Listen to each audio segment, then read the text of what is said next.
Hi అండి, ఈ వీడియోలో 40-50 ఏళ్ళు దాటిన వాళ్ళకి 5 బెస్ట్ ఎక్సర్సైజ్ అయితే చెప్తానండి. అందులో మొదటిది సిట్ అండ్ స్టాండ్.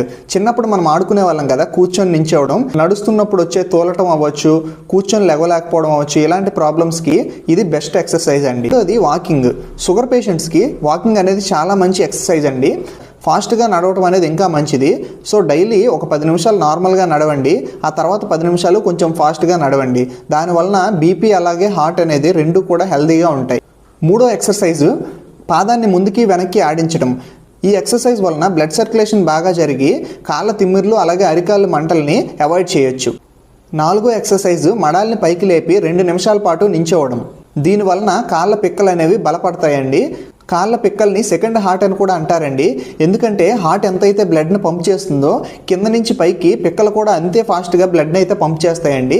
సో దీర్ఘకాలంగా వ్యారికోజ్ వెయిన్స్ కానీ మోకాళ్ళ నొప్పులు కానీ ఇలాంటి ప్రాబ్లమ్స్ రాకుండా ఈ ఎక్సర్సైజ్ అయితే చాలా బాగా పనిచేస్తుందండి. ఐదో ఎక్సర్సైజు స్ట్రైట్ లెగ్ రైజ్. అంటే పడుకుని కాళ్ళని స్లోగా పైకి లేపడం. దీనివలన కండరాలకి ఫ్లెక్సిబిలిటీ పెరిగి కాళ్ళు స్ట్రెంత్ అవ్వడానికి అయితే ఉపయోగపడుతుందండి. ఈ వీడియోని ఇప్పుడే మీ ఫ్రెండ్స్ అండ్ ఫ్యామిలీకి షేర్ చేయండి.